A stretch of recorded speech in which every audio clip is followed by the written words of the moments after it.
Hello, this is a response video to Ryan and Angie at Happy Healthy Vegan, and they made a video and it was really good. I enjoyed it. It was quite an honour to be in one of their videos, and they've got a great channel. And a lot of people have been saying, either in my videos or either in my last video or in their video or whatever, saying that they feel that they're very transparent and very like some of the best people on YouTube promoting this kind of lifestyle. So a lot of respect for that, for how they're connecting with people and stuff. And that's date or raid. Yeah, so I want to kind of focus on, I think we should maybe all try and focus on our similarities rather than arguing too much and debating these little tiny debates, because people on the outside might start to think we're all crazy, you know. And in reality we're all like eating, I'm guessing we're all vegan pretty much, maybe not all. With an emphasis on fruit and loving fruit, whether 100% raw or not. So, and health and fitness and stuff, and sunshine and blah de blah. So we've got everything in common. The people that are kind of raw till 4 and the people that are 100% raw. And the first point, but I'll go through it anyway. So the first point Ryan made was like 100% raw, it's not his priority, and his goal is optimum health. And so I agree with that statement completely, and I think maybe it is still a bit of an experiment, really. And I think even Doug says like he's an experiment of one. You know, we're all an experiment. We don't really know for sure scientifically or anything that this is the absolute optimal, absolute best diet ever for health. And I don't think there's any studies that are saying that or suggesting that yet. You know, so we don't really know this way or one way or the other. It's the suggestion from what I've heard, but I don't really read scientific studies. I'm not qualified to do that, you know. But the reason that 80-10-10, the ratio, comes about is because that's apparently been seen to be the best ratio in terms of calorie nutrient ratio in diets. So that's the healthiest kind of ratio, and apparently, you know, I don't know, I've not read the studies I'm saying, but that's the ratio that's been used to, as Ryan's saying, reverse heart disease, help people reverse other things, and that's been proven. So in order to get to that ratio, it really needs to be like a vegan diet, pretty much, you know. With very, very minimal animal products, if you're going to do that. And then the 80-10-10 diet and the fruitarian lifestyle is just taking that ratio and applying the philosophy of raw foods, which is the raw foods are the best foods because they're the most nutrient dense. They've not lost nutrients through cooking.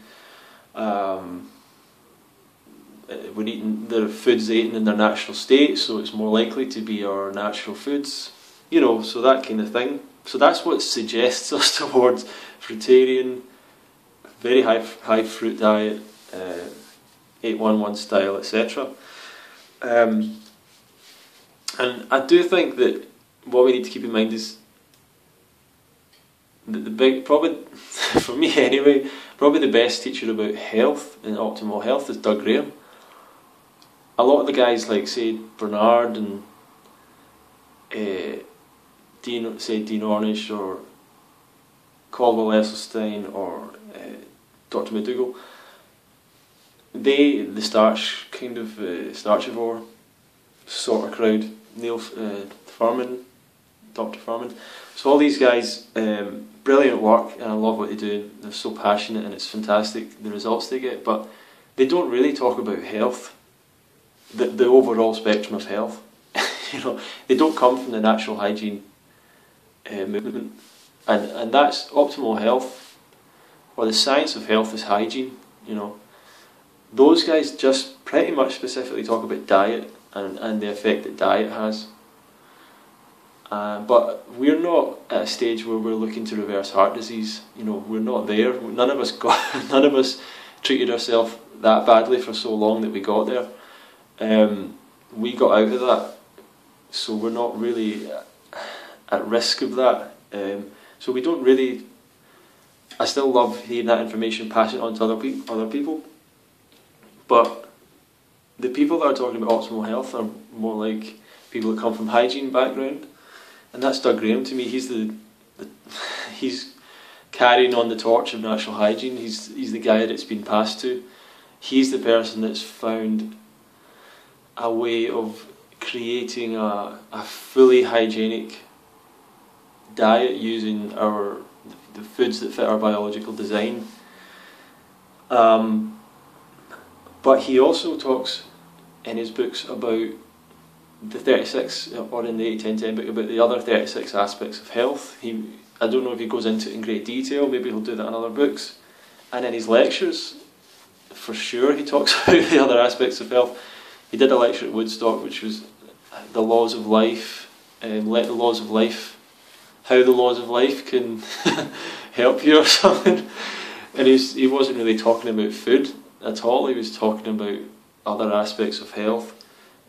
Certainly for me, he's probably the best health educator on hygiene, on health, that I can really think of, that I know of. I don't know that many. Durian Ryder, guys like that kind of followed in line, talking about sleep, talking about exercise being important, talking about hydration. But, you know, McDougall talks about diet pretty much, which is great, but so I do think it is the raw people aren't like as focused on raw food. I think their idea is this is simple.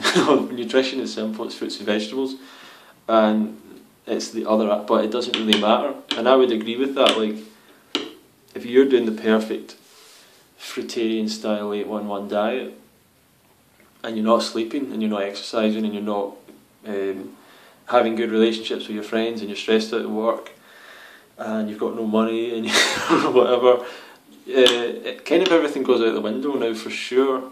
Your blood markers will be good, I guess, and all that, but you're not really feeling good, you know, and you might start blaming it on your diet, and that's kind of a problem. I think that's why maybe Doug speaks about the other aspects is so much, because people blame their diet often when they go on raw foods, when they start to feel down or whatever. So Ryan mentioned the blood results, and I've never had blood results. I don't know. I don't supplement either. I don't supplement B12 or vitamin D or vitamin K or what are the other things? Vitamin C. I've seen raw food people say, what's the best vitamin C supplement? And I'm like, are you serious? If you're on raw foods, like everything you're eating is vitamin C packed, I would guess. But I don't have blood results, so I can't really say anything or be like transparent about that. I don't really want to get a blood test. I would for my personal self. I don't feel I need it. I would maybe get it for if they do a study on fruit-based diet people. If a guy turned up at Woodstock, like a scientist, proper scientist, professional, wasn't looking to make fun of us and stuff like that. If he wanted to do a proper study, then I'd be in it. I'd be fine to do that and get blood taken and stuff. But for my personal self, I want to avoid blood tests for any reason, because it involves, I would imagine, getting injected, getting your blood taken out. Might be a bit of a controversial kind of opinion, but I sort of want to limit the amount of times my body is like cut into like that. Something that Don Bennett mentioned at a lecture, and it really hit me, I guess. So I don't think I've given blood since I've heard that, which probably isn't good, and I'd maybe need to weigh that up. But it's something that I kind of think about. The next, this video is going to be long. Ryan says he mentions the China study and this stuff as a claim for starch being a healthy food, and my opinion on like healthy diet and that kind of phrase, I like Robert Lockhart's, the way he speaks about diet. He says there's the correct diet. You know, I think I might have said that in another video. And that fruits and vegetables and everything is the correct diet. So it's not like it's the healthy, this food is healthy, it's just the correct food, it's the food that we're designed for. And we need to kind of get away from this idea that this food is healthy and when you put it in you, it does a healthy thing. That goes completely against, once again, like hygiene philosophy and what the raw foods movement kind of comes from, which is more of a philosophy of it's the body that does all the healing. It's the body that keeps you healthy, and you just have to participate in that by participating in the things that that create health. So it's not the food that's healthy, and in the China study and all these things, and the preventing heart disease, it's removing the meat and dairy and fat that's allowing the body to heal itself. It's not the addition of starch or anything like that. It's not the starch that's doing it. It's not the fruit that's doing it. It's the body that's doing it. So we need to find what are the foods that allow the body to stay healthiest and to create optimal health for itself, and use the least amount of energy in digestion so that the body has excess energy to then heal. And I guess my opinion is still that it's fruits and vegetables, and that's and probably fruit ultimately if someone's really sick or whatever. The easiest to digest, juicy fruit. And yeah, I don't have science behind that at all. So it's just my opinion, you know, it's just an opinion. I don't like the idea that it's dogma though. There's a lot of people who have been saying this. It's not like it just started, and then some people are using the word dogma. So we're all like following Doug Graham's orders or whatever. Like he's telling us what to do. I don't know. Everything he says to me is just like common sense. You know, it just seems common sense. Maybe I don't know. Maybe that's part of the salesmanship or something. I don't know, but. Yeah, I don't know if it's dogma. It's dogma, but I guess you would say technically it's dogma because we don't have the science behind it, and that's we don't have the science, so we can't. I don't know if we can really discuss that. Or maybe there is the science, but none of us are relying on the science. I think. This is quite long. 13 minutes. Jeez. Starches are addicting. And he brings up Neil Barnard's food seduction thing, and I've watched the lecture. I've not read the book, but I've watched his lecture about the food seduction. It's brilliant. Like, I agree with it. But a lot of starches have morphine in them as well, addictive properties, wheat and gluten and stuff like that. Like MSG is monosodium glutamate, which is from gluten. And it's used to make food very stimulating and hyper addictive, hyper taste or whatever. Yeah, so some of these starches, not all of them, but some of them have these kind of addictive properties in them as well. And obviously Neil Barnard kind of glossed over that for his own reasons. Maybe potatoes don't. I'm not sure.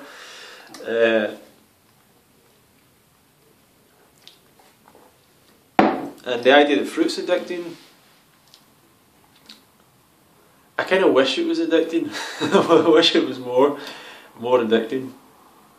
I even find things like nuts to be quite addicting, other like raw food things, obviously cacao, things like that. I mean, I don't do that, you know, but if I did do that, I guess that would become addicting because it's got caffeine in it. So all sorts of raw food stuff can be addicting as well, but I struggle with the concept of someone saying like, oranges are addictive, you know, and when so many people at the same time talk about how bad fruit tastes and how, you know, they can't get fruit that tastes good, and then people are saying it's addictive, it's like, it's a really mixed bunch of opinions and stuff. I've even like durian and stuff like that, I still like, I don't even think about it really, and I don't have it for most ever basically. I don't ever have it. Maybe it would stop, maybe if I was to travel again or whatever, might get some, but I guess I'm addicted to the concept of the lifestyle, definitely, you know. I don't even know if addicted is the right word, but I really love being part of it psychologically, you know, I think that's cool. So, in a sense, I'm addicted to the community as well. I love the people in it and being part of that, and, you know, I love all of that, but the actual fruit itself, that's kind of the best thing about it. It's not addicting. So, in my opinion, once again, brought up that, oh, this is like 16 minutes now. I don't know if anyone's going to watch this. It starts stimulating.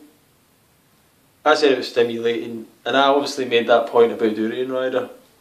Durian Rider is a complete hero of mine and a lovely, fantastic person, so I don't want to offend him or his fine lady in any way, but you know, I think, you know, Woodstock made a stand, kind of made a statement, made a bit of a stand. It's kind of worked out badly, and that was what I was doing. I was making a statement, I guess. I was just saying, I'm not following this. I'm not buying what he's doing. I'm not buying his reasons. I really hope people aren't going to do this sugar thing, because personally, I know there's probably going to be people like me that it's just really not good for, you know, and kind of maybe it's a wake up call for people doing that, or for him himself, or whatever.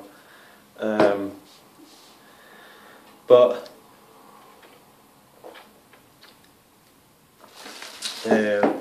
I can totally understand that most people doing Ronster 4, or including starch, now and then are not doing that. So I was wrong about that, but it was kind of a pointed attack at him.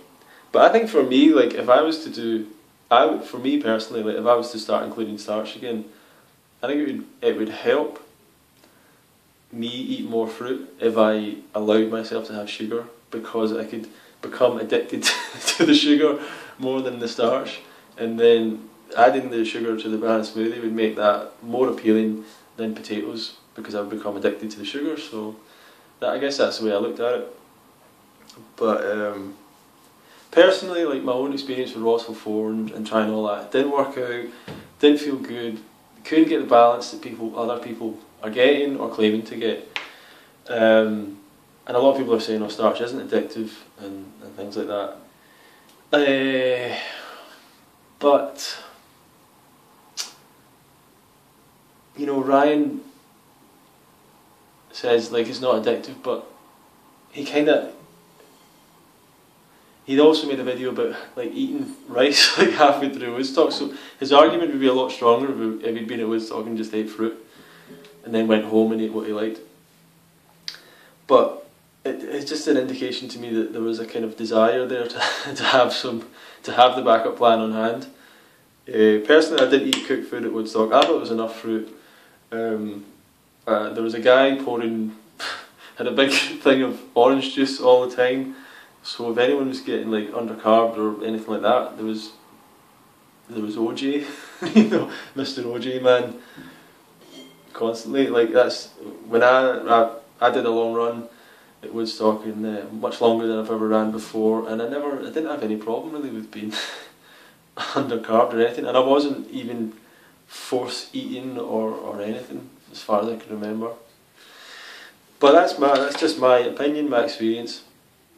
The last thing he brings up, Tin Van Orden, and it's an echo of the optimal health thing, and I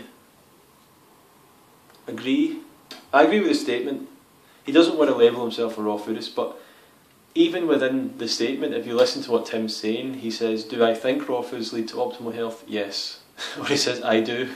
So he's even saying that. He's saying, I do think it leads to optimal health, but I don't want to call myself a raw foodist. So I understand he doesn't want a label. People don't want a label.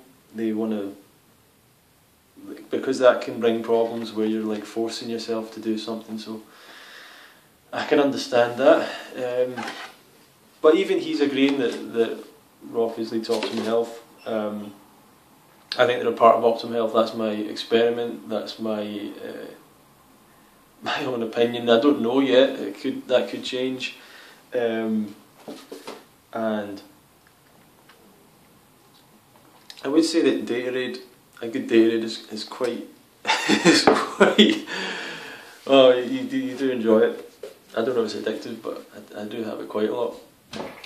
So, end of the day, that's a hell of a long video, and you know, starch is poison, fruit is the truth, starch is completely poison, don't eat it ever, it's going to kill you. That's the message I want out there. You're going to die if you eat starch, it's a poison. Fruit is the truth, fruit is the best, fruit is king. Good night, people of the world, and speak to you later.